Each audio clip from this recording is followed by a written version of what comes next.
Expliquons ces choses. Parce que la Bible, il n'y aura pas une autre Bible nouvelle. C'est l'un de celle-là qui nous sert d'instruction.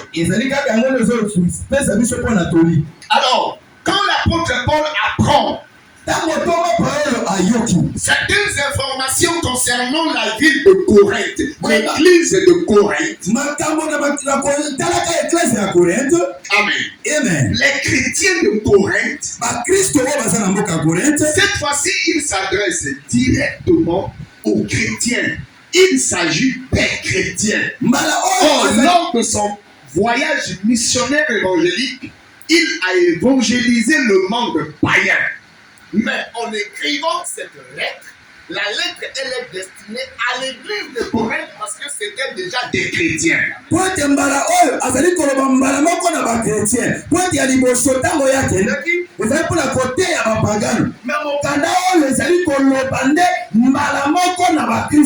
comprenez?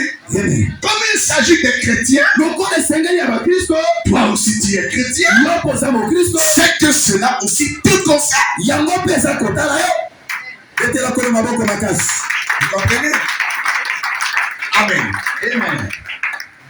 Qu'est-ce que Paul a cru entendre de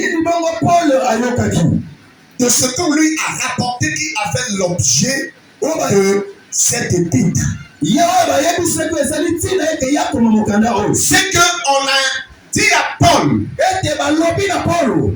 que dans l'église de Corinthe, là-bas, les chrétiens vivent dans les divisions.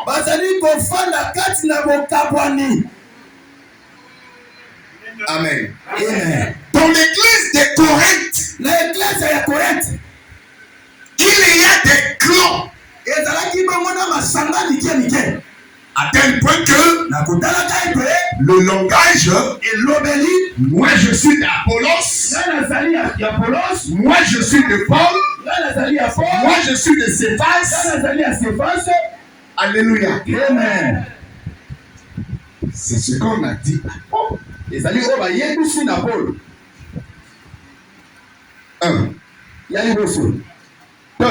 On rapporte à Paul que dans l'église de Corinthe, il y a une immoralité sexuelle à outrance.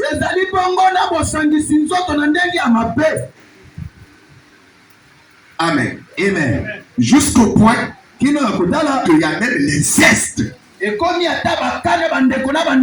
Que les parents se marient entre eux. Pas seulement là, aussi jusqu'à l'esprit de l'animosité, la bestialité, où quelqu'un se permet d'aller prendre un animal pour s'accoupler avec lui.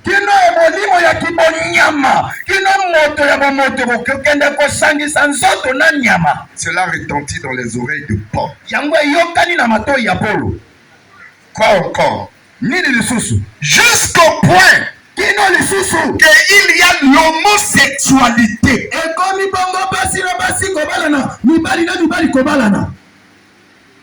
Voilà ce qui est remarqué au milieu de vous, les Corinthiens. Alors que c'est des gens qui se sont convertis à Christ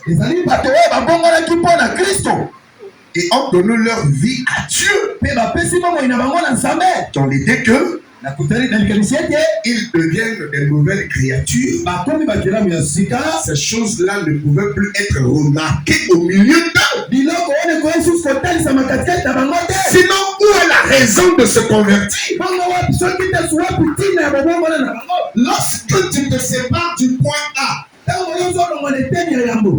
au point B, cela veut dire que le point A de foi ne t'a pas satisfait.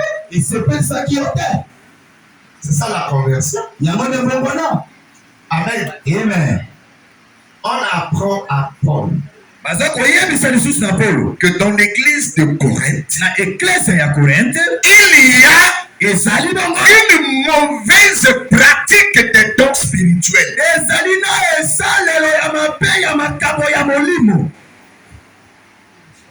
Jusqu'au point que les dons sont mal pratiqués.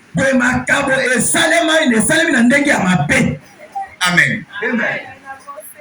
La prophétie n'est pas donnée comme elle se doit. Le don de guérison ne se pratique plus comme ce qui est révélé. Les délivrances ne se font plus comme recommandées par l'esprit. Alléluia. Amen. La parole de sagesse, la parole de connaissance ne sont plus bien données. C'est-à-dire une mauvaise pratique des dons spirituels. Les gens ont mal géré des dons spirituels et on a fait leur propriété privée jusqu'au point que le don spirituel n'est plus pour l'identification de l'église. La délivrance ne se fait plus pour arracher les âmes attachées à Satan et les amener à Christ, mais les délivrances se font maintenant moyennant l'argent et dans les pratiques qui ne sont pas de Dieu.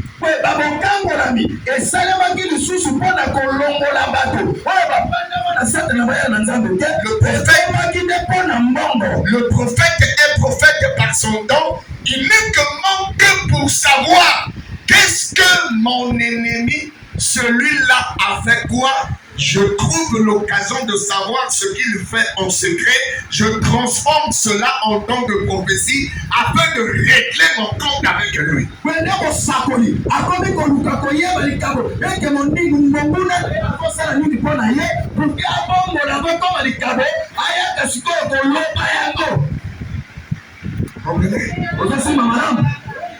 Les pratiques des dons spirituels ne se faisaient plus selon la parole. Qu'est-ce que Paul apprend encore de l'église de Corinthe? Que là, il y a une jalousie intense.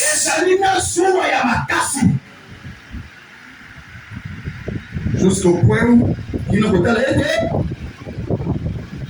la haine prend place, l'amour disparaît. Alléluia. Amen. L'amour ne reste que écrit, mais la pratique n'est pas.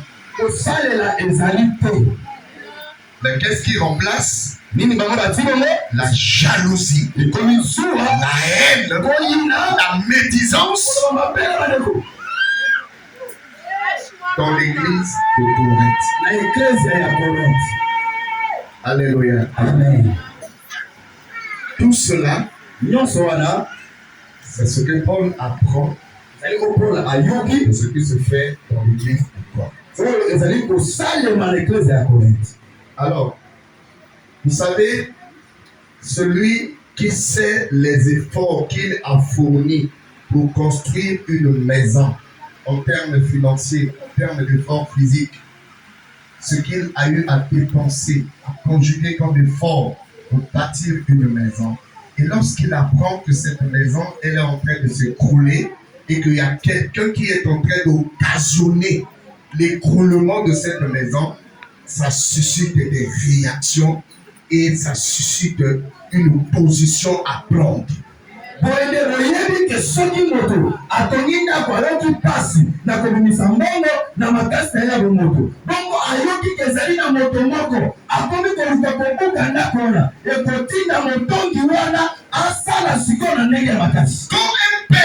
Quand un père Une mère, pour élever son enfant, a dû fournir des efforts, des sacrifices, aller au champ, trouver de l'argent, toutes ces peines-là, pour la réussite de son enfant.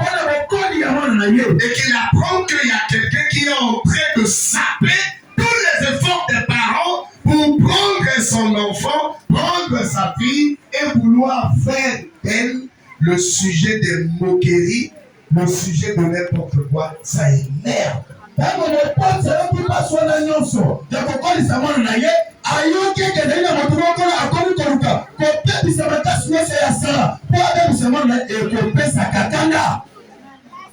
Comprenez? Mais si la Bible dit, un pécheur se convertit et vient au Seigneur, 1000 péchés sont.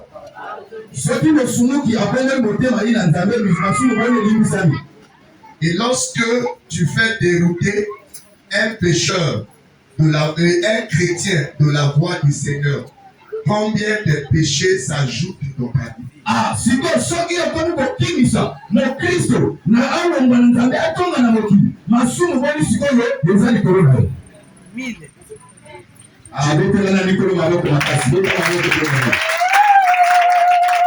C'est-à-dire qu'à cause de toi, quelqu'un fuit l'église.